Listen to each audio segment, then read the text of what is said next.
Alors c'est assez amusant et tout est relatif bien évidemment, mais c'est assez amusant de se dire que 2024, qui est l'année réputée être l'année des grandes révélations, de la grande divulgation, de la grande apocalypse, bon, ou tout au moins la porte ouverte vers ce chemin, euh, c'est évident qu'on va voir réapparaître les choses qui ont fait connaître au monde entier Julian Assange. Julian Assange est né le 3 juillet 1971 à Townsville en Australie et c'est un informaticien au départ a été considéré comme un militant sur Internet. Pourquoi? Parce qu'il a créé une plateforme dont il est bien sûr devenu, après l'avoir fondé, le porte-parole, qui s'appelait Wikileaks et qui permettait de mettre en ligne des documents compromettants sans être identifiés. Et c'était pour le tout venant.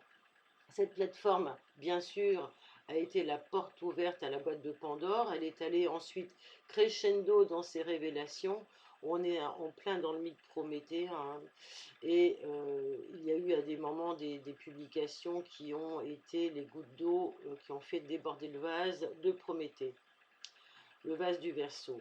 Donc, publiant par exemple des bavures de l'armée américaine en Irak, ou alors des documents militaires sur l'Afghanistan, enfin toutes les choses qui peuvent être euh, indésirables sur la scène internationale.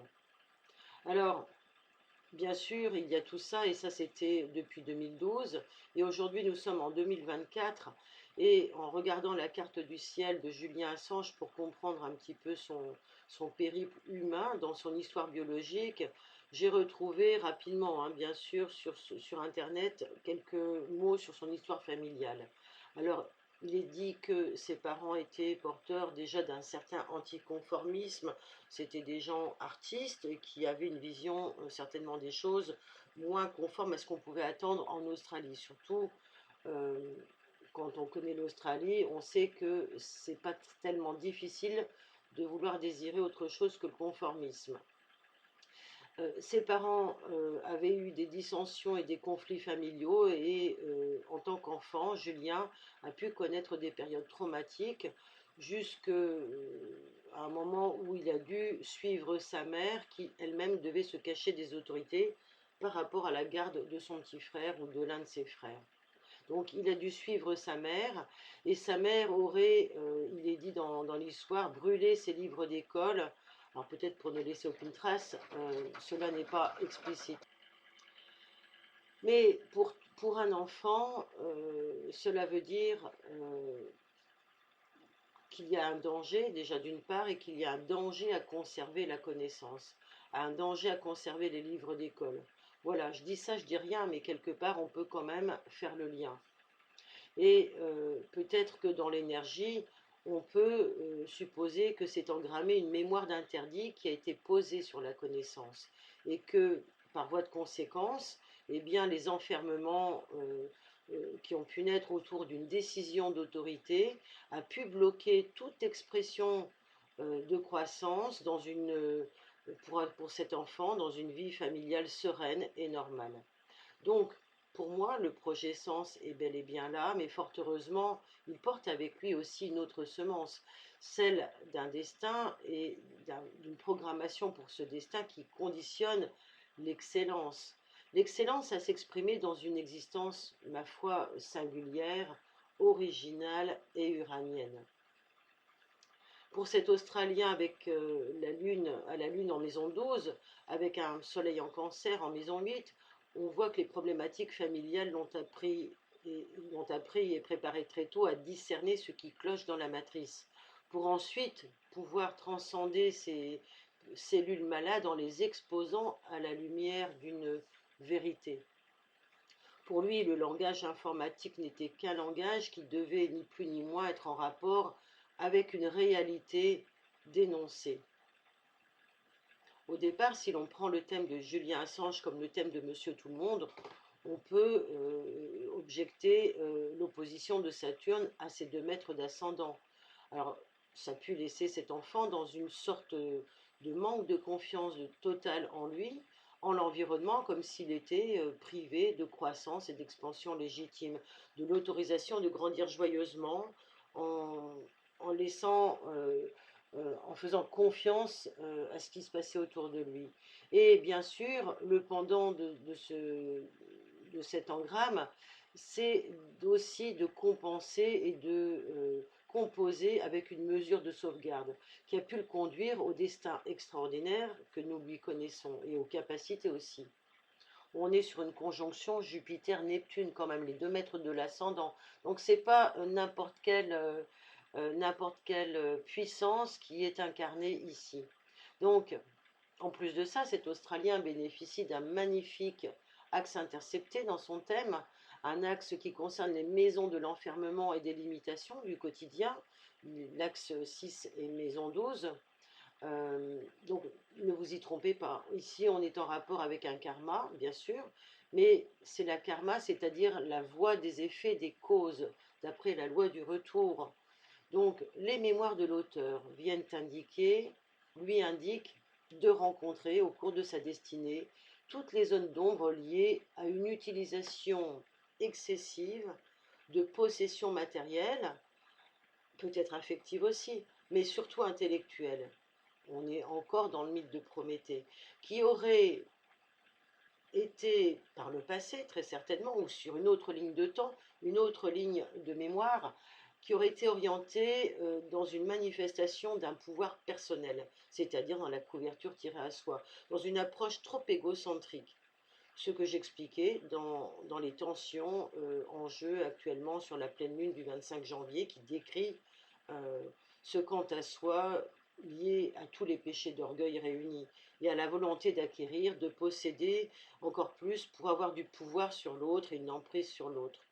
Bien, alors pour quelqu'un qui découvre un secret, une vérité universelle, quelque chose d'essentiel à l'organisation de son environnement, détenir ce savoir, c'est comme avoir les pièces d'un maîtresse pour tenir la scène d'un chantage. Cela peut insuffler une envie de toute puissance, d'orgueil, ou encore faire naître un sentiment également de sécurité absolue par rapport à l'autre, mais toujours dans un rapport de dominant-dominé. Alors le piège a pu se refermer sur lui lorsqu'il a compris que les instigateurs de toutes les informations qui avaient été révélées, tous les protagonistes en cause, n'avaient pas l'intention de partager cette connaissance, et que l'information est toujours, nous devons le retenir, un moyen de contrôle et un moyen de manipulation. Elle n'est pas révélatrice de la vérité totalement, elle est révélatrice que d'une partie de la vérité, et encore, cela dépend de comment elle est présentée. Donc d'un coup d'un seul, ce qui lui avait permis de restaurer son manque de confiance en lui a pu l'enfermer à nouveau. Alors dans ce paradigme, ce que nous avons à retenir, c'est que ce qui a fait tomber Julian Assange, c'est-à-dire l'acquisition de connaissances insolites et leur divulgation, ça va aussi le libérer, car il a répondu à une loi universelle dépassant toute forme de pouvoir humain, c'est-à-dire que dans l'absolu, les biens de l'univers doivent être véhiculés librement, d'une façon fluide et correctement. Alors pourra-t-il bénéficier de cette pleine lune en Verseau annonciatrice d'une libération espérée? C'est fort probable. En tous les cas, les tensions sont suffisamment présentes et puissantes pour que nous puissions l'espérer. Nous pouvons compter sur ses forces ascensionnelles, sa puissance de régénération qui sont intrinsèques à lui, et depuis l'agression de Pluton en Verseau, les énergies en présence viennent faire un sextile à son ascendant en Sagittaire, qui a pour dominante Jupiter et Neptune tout proches, donc c'est ultra, ultra puissant. L'espoir renaît, d'autant plus que Pluton peut enfin agir aussi en levier sur son karma d'enfermement, en exerçant un effet de perturbation sur son Saturne en maison 7, qui représente les tensions, les enfermements et les restrictions. Bien sûr, Pluton, depuis son entrée dans le signe du Verseau, vient réénergiser aussi son Mars uranien de naissance, qui est sous-tendu par le nœud nord natal en Verseau, vers lequel il devait aller de toute façon. Donc le projet sens du natif s'inscrit dans quelque chose de communautaire, d'universel, qui vise à servir le futur de l'humanité. C'est un agent libérateur, un, un lanceur d'alerte pour lequel cette première pleine lune de 2024 annonce très certainement, à mon sens, un affranchissement progressif, mais néanmoins certain. Alors, Saturne va être soulevé de sa vocation au départ restrictive et pourra habilement œuvrer dans un sens de régénération puisqu'il forme dans le thème natal un trigone avec Pluton. Et Pluton est le maître de son axe intercepté des maisons 6 et 12 en taureau-scorpion. Alors même s'il est pendant un certain temps intercepté, donc prisonnier, un axe intercepté a pour définition de pouvoir se libérer, de libérer avec lui des talents et des dons. Donc il va pouvoir compter sur Pluton pour dynamiser un vent de libération de ses chaînes et permettre donc à Uranus en taureau de renverser, d'exercer un contre-pouvoir sur le poids d'une décision de justice maltraitante. Le Pluton de transit va soutenir Uranus natal en balance aussi également, puisqu'il va être énergique avec le signe d'air, les signes d'air, mais il va renverser et donc transformer les décisions judiciaires qui ont pu être établies contre lui.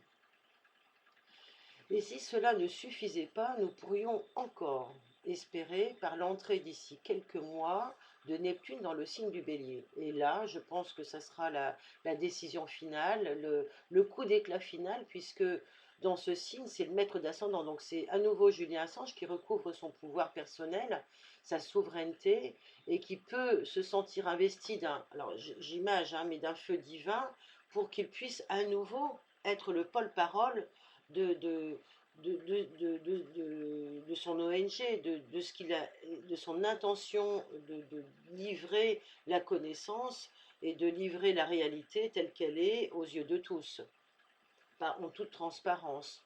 Donc, il pourrait devenir le porte-parole d'un message noble ou le prix Nobel de quelque chose, d'une certaine forme de nouvelle information. À l'aube de l'ère du Verseau, c'est fort à parier. Et si ce protagonisme qui a voulu nous avertir des manipulations des peuples et des nations, des complots en vigueur, eh bien, s'il parvient à se libérer dans les mois qui viennent, il sera, après ces temps d'infamie, à mon sens, l'un des acteurs les plus puissants et les plus reconnus de la première résistance contre le nouvel ordre mondial. Voilà mes quelques mots pour Julien Assange et je vous souhaite de venir nourrir ces informations. Je vous en remercie d'ailleurs. Si vous avez des commentaires à laisser en dessous de ce podcast, n'hésitez pas. Il y a plein d'autres choses à dire sur ce thème astral et plein de nouvelles informations à inscrire aussi. Merci à vous.